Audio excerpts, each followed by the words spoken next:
So I'm in Cape Town, South Africa right now for the Crossfin. What are we calling it? The Crossfin Circle of Fintech. Circle of Fintech event. I'll let you guys introduce yourselves. You're both founders of Crossfin, I guess, right? Yeah, that's right, Brett. So I'm Dean Sparrow. I'm a co-founder alongside Anson of Crossfin. And Crossfin is a broad fintech investment platform based out of Africa.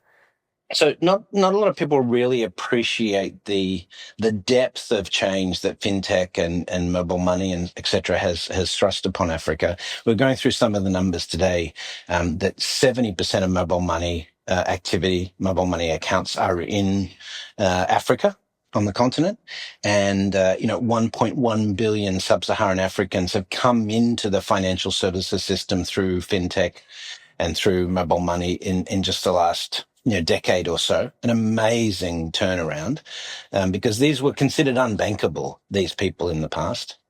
But let's talk a bit about the infrastructure that's been built over the last few years. Tell us about what is different in Africa for fintech, and what's Crossfin working on? What are you guys investing in? Shall I start with what's different? Yeah, go for it. What's different in Africa was there wasn't a large formal legacy banking infrastructure in the past, and telephony was difficult until the advent of mobile. With mobile coming in, even in before smartphones, you got a pervasive way of people accessing and communicating with one another and communicating with one another. And on the back of that, the telcos realized that they could actually leverage the network to enhance financial inclusion through mobile wallets, and actually even other interesting solutions where people were trading sort of off airtime. Yeah. As a means. Yeah, the airtime trading stuff sort of started here, didn't it? Barter or exchange. And that just got very pervasive without a very tight financial sort of legal framework or infrastructure that the banks were very rigorously trying to control and protect around money and exchange and all of that. The mobile operators kind of invented this mobile wallets and these other forms of transacting. And as soon as the average African realized that this was a way that they could trade, it just took off, and it grew pervasively. And to date, the mobile network operators have the largest mobile money wallets and businesses. Right, so Safaricom, Vodacom in Kenya and Ghana, MTN Money in Nigeria. This is sort of where it happened. It's interesting, isn't it? Because we knew that telcos had that potential. But in the West, because you have these sort of fragmented markets in terms of penetration, and the telcos wanted to dominate, then they missed the opportunity entirely. But in the markets where mobile money seems to have worked very well, it's where one telco has sort of been quite dominant in that market. Is that a fair assessment?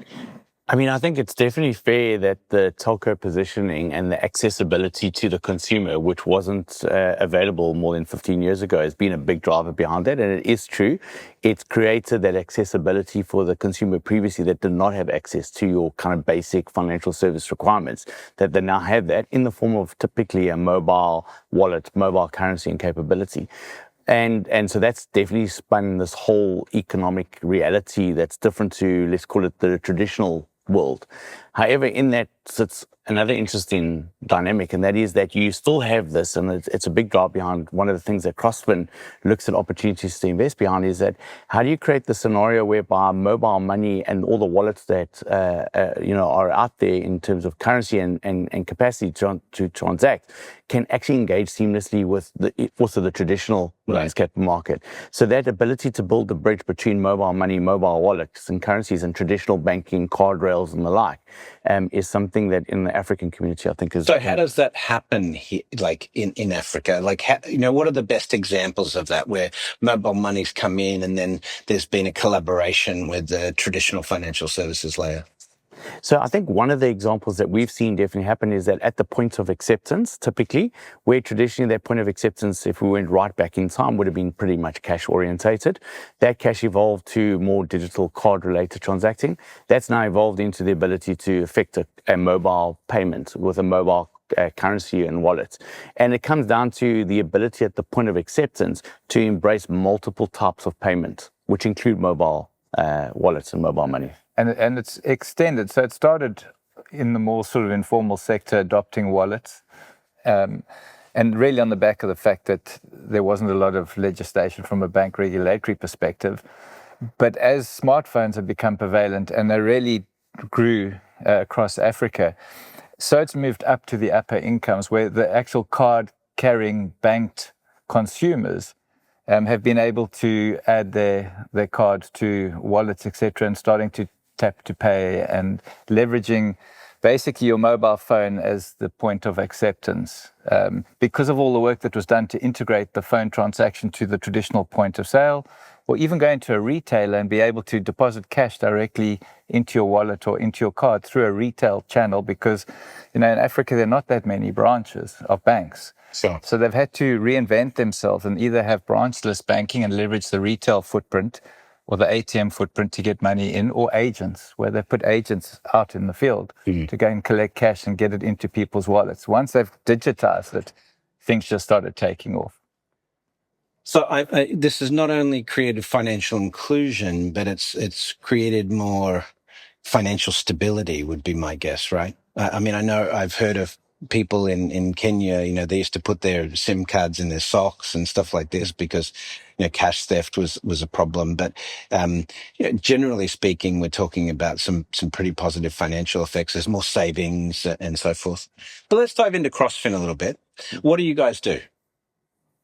So, I mean, our focus is very broad in its kind of mandate, and that is looking to invest in all fintech-related opportunities. In reality, on the continent predominantly, it's in Africa, starting out of South Africa, which is really where we originated out of. And if we look at the portfolio today, it's arguably 60 to 70% payment orientated. And in the payment orientated investment, it's largely to do with the fact that there was a large proportion of the population that sat with some means to transact, whether a card or a mobile wallet. But the acceptance landscape was very young in its making. And therefore, the points of presence at which a consumer could legitimately transact with either a mobile payment or a card was limited. And so a lot of our investment activity and focus has been to identify businesses, generally founder-run, owner-managed businesses that are well-positioned in a particular market set with a focus, and put in a bit of capital back in and some support and infrastructure around them to enable them to go and kind of ratchet up their business proposition. Yeah, I mean, a good example of that is platforms that have integrated to retailers to enable payment acceptance at point of sale, mobile POS businesses like eKhokha that enables mobile acceptance, actually having in the original days building out their own widgets to be able to accept EMV chip and PIN, because in the early days that wasn't prevalent at all.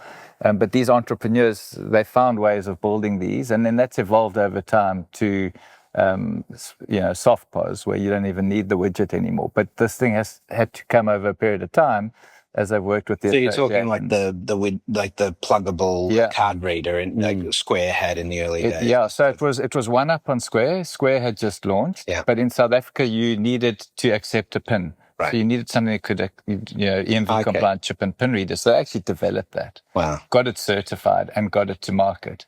But then over time they've actually then moved off their own device because it became quite prevalent when all the other businesses across Europe, Zettel and the others came to the fore, and you could actually purchase these devices a lot more cost effectively offshore, and they could just focus on creating the solution that's best for the merchant.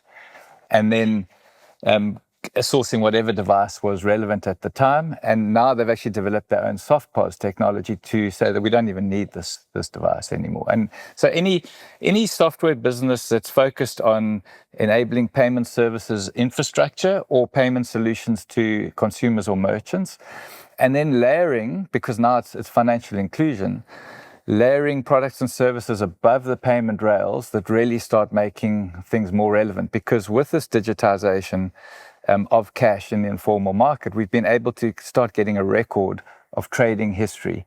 On the back of trading history, you can now start providing funding, which doesn't necessarily need to be secured because it's actually, it's on the back of one, they're your client that you're already acquiring, card turnover from. So there's a sort of a net settlement type opportunity where you can secure the funds before paying on. But you also have a proper see-through of their trading history, which gives you confidence to provide some kind of cash advance against their trading. And that then enables them to grow their businesses, because traditionally, without formal banks, there was no way of getting funding to build a business, particularly in the informal market. Tell me about some of your more successful portfolio companies that you've got here that have really made a difference in Africa. I think it's probably Retail Capital, which we've subsequently sold into the Time Bank, was definitely one of our more significant investments. It's literally carrying on from what Anton just shared. It was a business that had identified if it had access to real-time data related to the transactional activity of the merchant, they would be able to pre-approve advances linked to the revenue streams with that merchant. And we saw that business's book from the time we got involved in it around 2019 to the time we exited, which was around about end of 2022. We saw that book go almost 4 or 5-fold in terms of just advances in the demand in the market. And I think that was a proposition that added a huge amount of value, not just to the business and its shareholders, but actually the base of merchants that had traditionally not had any access to funding. So that was definitely one of the highlights. And I'm going to pick up on another one. A more recent one is a business called MyPinPad, which provides the SoftPOS technology infrastructure for any acquirer that wants to provide that kind of payment solution to their base. And so then they can just accept NFC payments on the standard smartphone. Integrate their MyPinPad SDK into your app, and suddenly it becomes an acceptance device. But it's expanding now into e-commerce, where on the consumer device, they can tap their card to authenticate a transaction, which becomes card present. You can also tap to add if you want to just add your card and tokenize it into your app or your wallet and all that kind of technology. And we thought initially it's going to take a while for this to take off in Africa because you need the NFC compliant smartphones, but the technology was really exciting, and it will become very relevant as the African smartphone population sort of becomes NFC compatible. But it really has taken off in South America, which is an amazing use case, which we hadn't planned for. That's cool. But clients like Nubank, Mercado Pago, it would work for Pix, great. Yeah. All right, so let's, before we wrap up and start talking to some of your portfolio companies, what about the role that AI is playing on the continent? Because we hear a lot about AI in the States and in China and, debate in Europe and so forth, but is it starting to impact on the continent here? Yeah, very much so. So, I'll reference another portfolio company that we are invested in, a business known as Cybrin. Cybrin has got about 90 banking clientele across the African continent, and they're engaged historically largely at the infrastructure layer of those banks, enabling them to effectively embrace new generation front-end technologies like digital onboarding and the like. And what they've found is that if they were not embracing AI as a means to assist them in terms of expanding the capacity, they just didn't have the means to be able to service the client demand that's just on the continent. So that's probably a simple example. Scaling capability. Yeah, scaling capability. Yeah. Scaling AI, all of our fintech portfolio businesses have started leveraging AI to make their internal businesses and systems more efficient for now, and then starting to leverage it to learn more about the consumer and the merchant to add additional value propositions on top. But everyone is thinking about AI in some way, shape or form. So from a regulatory perspective, in terms of this new layer of financial services, and from an investment perspective, what would you say to people listening to Breaking Banks around the world about what's happening on the continent today?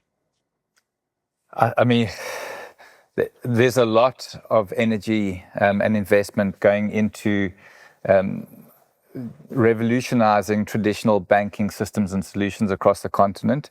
There's a lot of thought going into taking the friction out of cross-border transactions and reducing the costs, particularly on remittance. There's huge corridors for remittance, but the current incumbents charge far too much, and it's not positive financial inclusion. So there's a lot of people looking to sort that opportunity out. There's also very much a trend towards enabling central banks to have more sovereignty and control over their own internal payment systems, whether it is instant payment type solutions or their own potential card type programs, and then how to network those across Africa to provide proper interoperability. Yeah.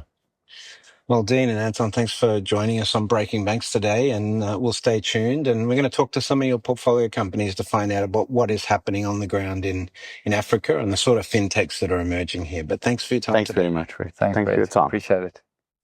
So we are in Cape Town and caught up with Barry Levitt. Barry, you're with MyPinPad. First of all, for the audience at Breaking Banks, just tell us a little bit more about yourself and how you came into fintech. You're based in Singapore, I understand. I'm based in Singapore. Part of going into fintech was a personal mission, which was, I'd done the corporate thing. I looked at technology. I was catching up with technology a great deal. And it was one of those passion projects where, if you don't do it, you won't know. So give it a go. So I founded a business called SoftPOS, which was based in Singapore, which is looking very much at financial inclusion, Southeast Asia focus, but expanding into Africa. But really wanted to develop, the product from scratch. Being the Swahili word for money. Correct. From M-Pesa. Yeah, correct. Yeah. So built that up, expanded into Southeast Asia, but also expanded the product set. So starting, with basic MPOS for card payments, but actually thinning out into things like agency banking for financial inclusion, particularly in parts of Africa and Philippines. So there was a mission element to it, which I think is very important to survive the cycle times. Through that journey, this innovative thing started coming up called SoftPOS, which is really about that mega trend of financial towards mobile phones. So just explain it a little bit more detail. If you haven't heard the term SoftPOS before, don't be afraid. But what is a SoftPOS? So a soft point of sale terminal, right? Yeah, it's exactly a point of sale terminal. So everybody knows going to a shop, you take your card out and you insert, you tap it, on the machine, and you go through, etc. Those terminals are certified under PCI, and there's a whole lot of regulations around it. The idea around SoftPOS is to leverage the power of just an ordinary, standard consumer grade mobile phone, but to accept payments in exactly the same way. Okay, so you turn your phone into a point of sale. 100%. Okay. So as you can imagine, it's not designed like those other terminals to be a point of sale device. So a lot of the innovation and so on is really around securing that device. It's not designed to do payments. So there's a lot of technology and innovation that we have to do to try and make that secure. So we become, kind of experts in the security aspect and not just the payment processing aspect. So there was a leverage of, a bunch of different skill sets within the teams as we developed the software. So over time, we developed this business, SoftPOS, and we had this competitor that we kept coming up with, which was named MyPinPad. Oh, so this was the hardware-based devices, like what Square had and iZettle had, where you plug it into your phone, was it, or? No, MyPinPad was a competitor company, but they were also very much going on the SoftPOS trajectory. And so in a few years ago, it was a case of, well, if you can't beat them, join them. Okay. So we actually put SoftPOS and MyPinPad together. Oh, okay, in 2022. So it was a merger that happened. And we think following that, we ended up with a much better product for customers. And we think, probably got the leading product as a result of that merger. It was a great combination. It was a very successful merger. Quite often mergers don't work. But following that, I took over as CEO of the combined group, which was then trading under the name MyPinPad. All right, so to understand sort of some of the tech behind it, and I don't want to get too technical, I guess, but compared with these certified, point of sale terminals that, we get sold by Network Solutions and these various companies around the world. And if you're turning your phone into a point of sale, obviously there's an NFC reader in the phone. That's why you can tap NFC business cards and things like that to it. But what is required to allow your phone to become a point of sale that's different from just using the NFC chip? And so, do you need to access a secure element? What sort of integration are you required with the networks and the schemes? Yeah. So where the payment card industry has been quite good, so-called PCI, is they've written a number of standards which are very security focused. So they've come out with a number of standards in this space. They started out with what they called SPOC, and then it migrated into CPOC and the later variation, which is MPOC, which stands for mobile payments on COTS. COTS means just a regular device. And within that, there's well over 100 pages of requirements. And it's all around securing the information for the cardholder. How do we make sure that at the time of tapping that card, that device is as secure as possible? So there's a lot of aspects. How do you stop someone from just taking their phone and putting it in POS mode and coming up and scanning your wallet, for example? So we're detecting, there's a long list and we shouldn't say everything, but we're detecting for routing, for developer mode, for hooking, for eavesdropping on the phone. We're looking for side channel attacks.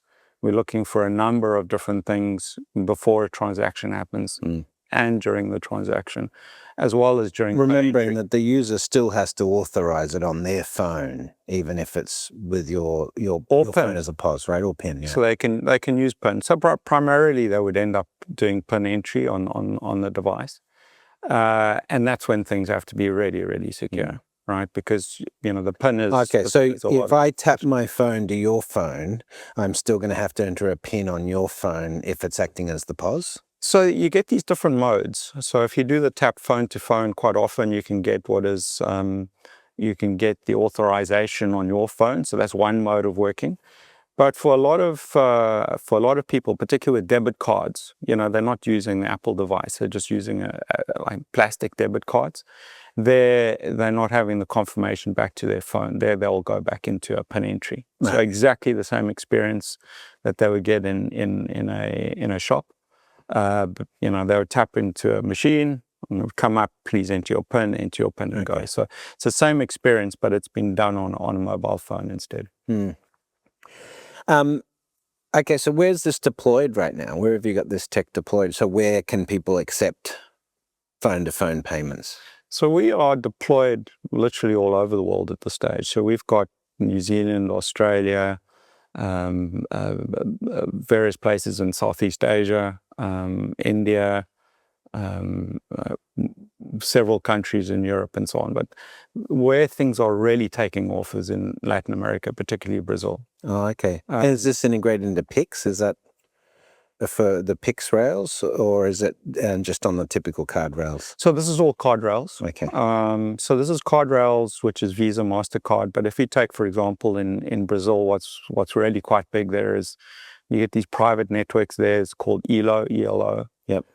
So we support those as well. In places like India, again, we tend to try and support everything. So we'll support Visa, MasterCard and the international brands, but also support RuPay, which is quite big there. The Pix or the local, those are run on different rails and such like. Generally, what we see is they're complementary. So the micropayments will tend to go across the newer, rails. But when it comes to larger payments, what we see is a much higher average ticket size across these our transaction histories than people would have expected. 10 times what people actually were forecasting, because the type of purchases that are being made across the card rails tend to be those premium items. Okay. So are you does that mean that on the SoftPOS, it's generally smaller transaction size, or is it just comparable with typical POS? It's higher. Okay. It's higher. Yeah. So but it does vary between markets, quite significantly between markets. If you and there's some segmentation. When I say it's higher, it's how much higher than people expect. But if you're comparing it to going to an Apple store or something like that, then obviously their ticket size is much, much higher. But it would tend to be items where there's some bundling in a large single transaction. What was forecasted when there was speculation around this market would be the average ticket size would be something like $6 or $7, and the actual reality is like 10 times that. So what we're seeing is the mix or the use case for SoftPOS to actually be a lot more value adding because of the software channel than it is, okay, it's just cheap POS, right? That was the original pitch.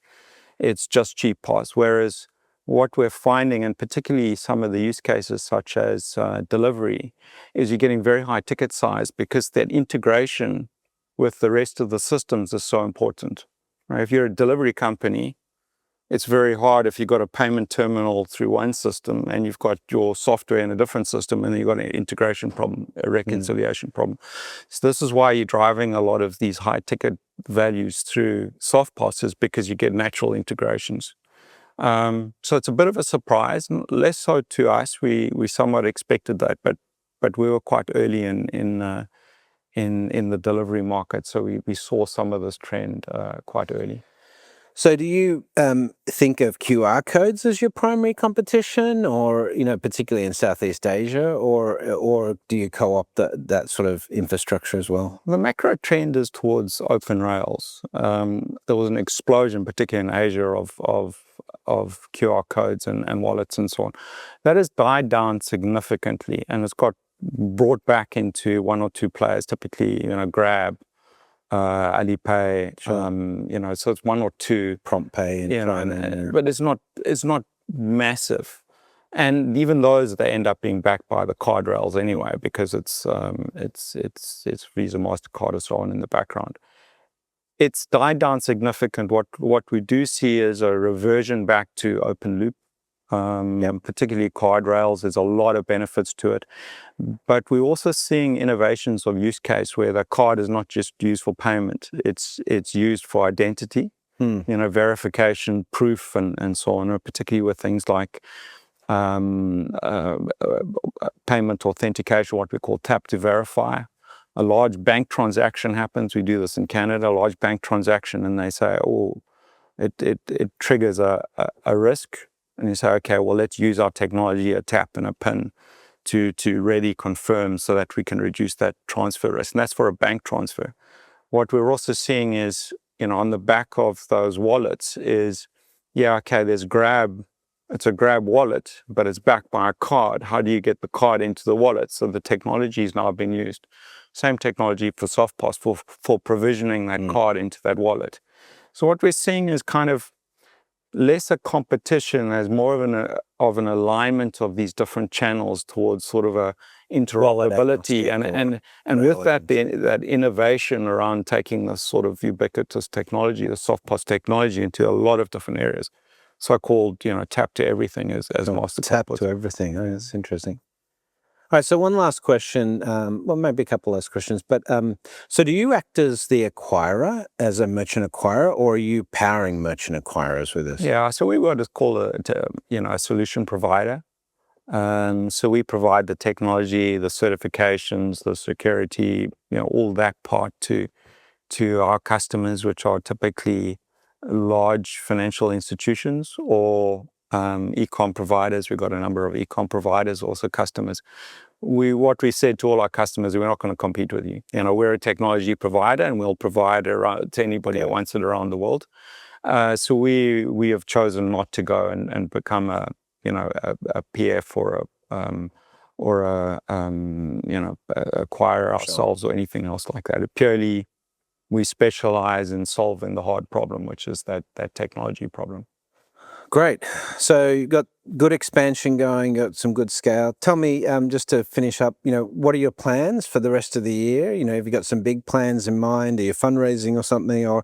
And how can people find out more about MyPinPad? Yeah, so we've just completed, or in the last rounds of completing a fundraise, which has gone very successfully. We think this is the last that we need. We've seen phenomenal growth over the last year, more than doubling of volumes. We've hit 1 million merchants on our platform. We've seen SoftPOS gone mainstream. It used to be somewhat of an experimental. Now what we're seeing is significant inbound inquiries. It becomes something that any payment service providers needs to be on the plannings. I think where our focus is continues to be about having a very fast transaction time, and we're working quite hard on the product side. And a big part of that is to just smooth that onboarding experience. Very, very, very slick SDK with good documentation. That's almost pre-done for the customers. Right. We're trying to take on as much of that technical complexity for the customers as possible, and reduce some of their operational risk. So we're in that sort of game. It's a proven technology at this stage, right? We're just trying to, really make it fly. Well, Barry Levitt from MyPinPad, thanks for joining us on Breaking Banks. Thanks so much for having me.